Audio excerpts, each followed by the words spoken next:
This will require a political solution.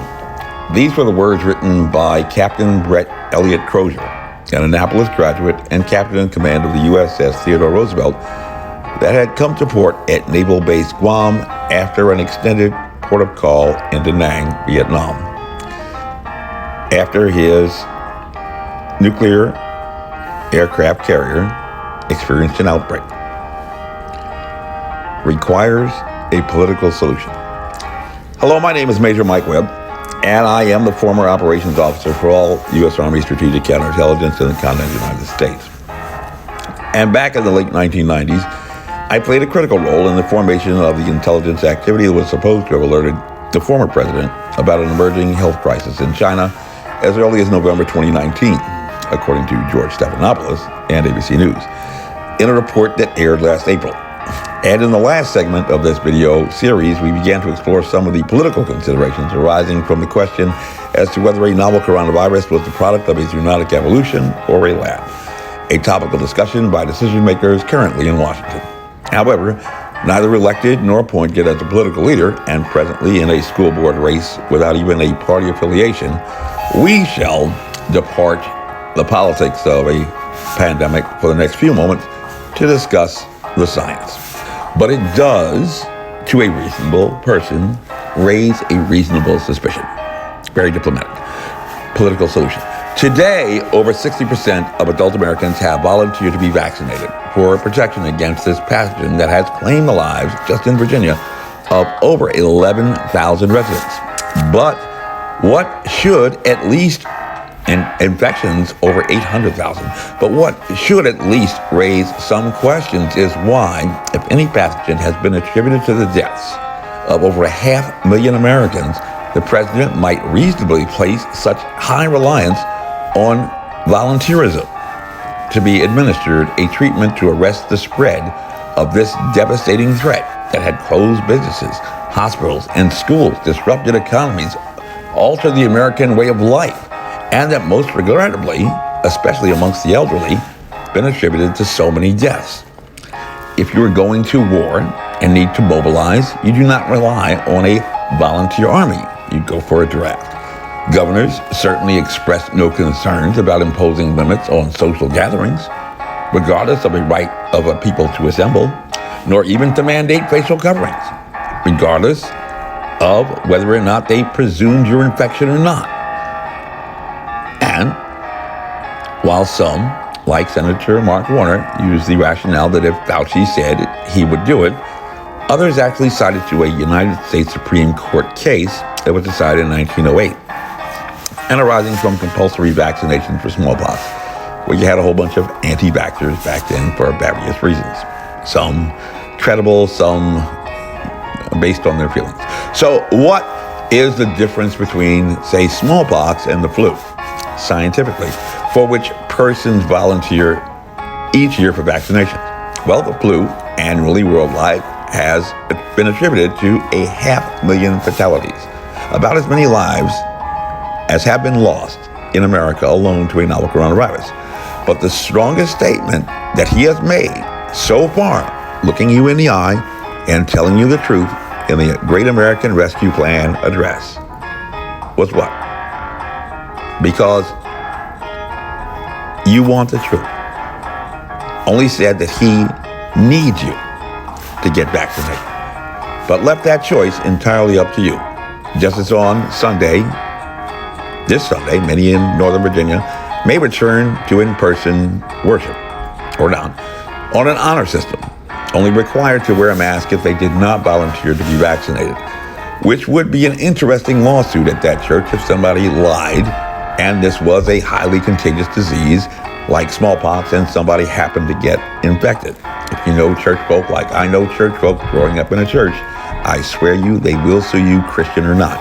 And when it comes to assessing the risk of spreading infections, there is actually a quantifiable metric that scientists usually employ, determined through an empirical method called Koch's postulates, which epidemiologists have been using since 1870, just after the war, to determine the infectious dose or amount of pathogen required to be transmitted to give rise to an infection.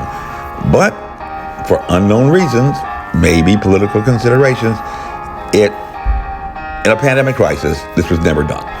Similarly, you may have heard news about follow-up on tracer contacts. Which state governors, you may have even gotten one of those jobs. Which state governors, even the nation's only physician serving as a state governor, pushed off, delayed, procrastinated about until summer, even after declaring a communicable disease in the Commonwealth of Virginia, a Commonwealth disease of public health threatened an entire month before the first laboratory-confirmed case was reported. A declaration made 1 week after the World Health Organization issued a public health emergency of international concern declaration telling world leaders 3 times to begin ramping up tracer contacts capabilities.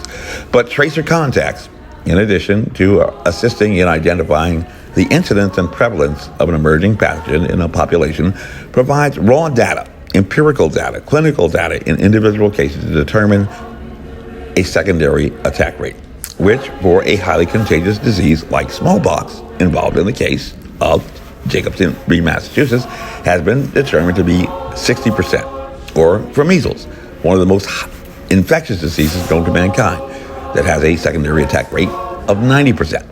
But in every credible large sample size tracer contact study examining almost 56,000 laboratory-confirmed cases in China before March of last year, or over 3 million cases in India just before the president's infection, the secondary attack rate for COVID-19 was consistently validated to be less than 5%. And in that first large sample size tracer contact study in China, the World Health Organization even stated in plain English, there is no evidence that this is an infectious disease being transmitted from person to person.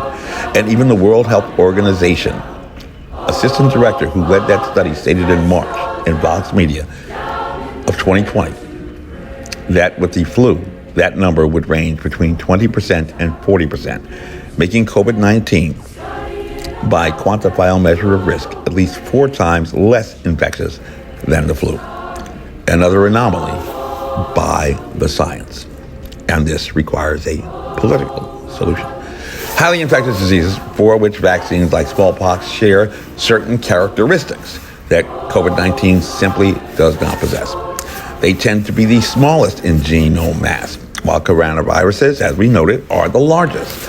This size often provides them the ability to be transmitted through aerosols, being so small under computational fluid dynamics a little advanced that they might remain suspended in a given space for hours, even after an infected person has departed, social distancing, mask or not. They tend to require a low infectious dose, and they can actually escape a mask because they're so small.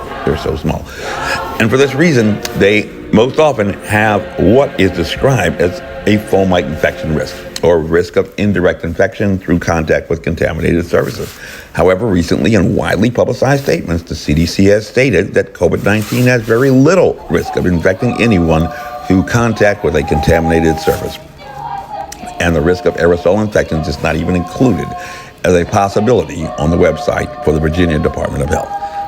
And if you have a virus that is defying all known science, evolving science or not, it was probably not created by nature, under Kuhn and his theory on anomalies. So, returning to the hypothesis, did COVID-19 escape from a laboratory?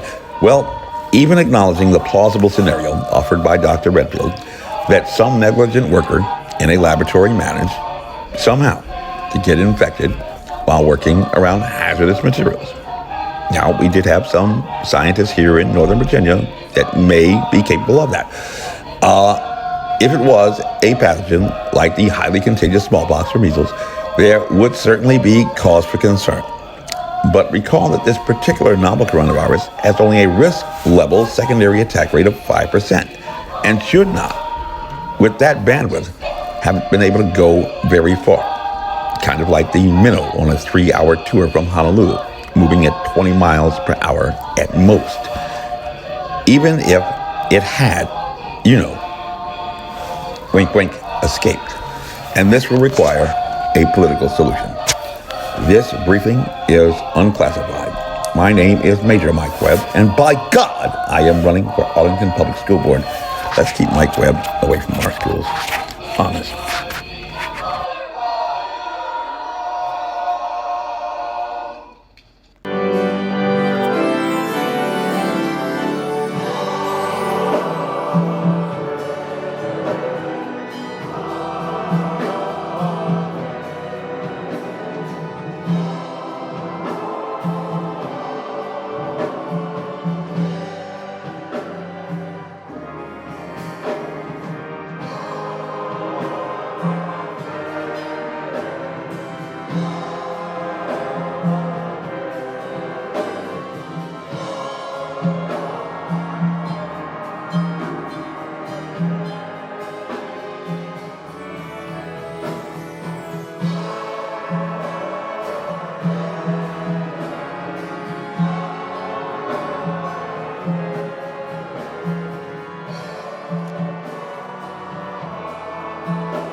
This advertisement was authorized by Mike Webb.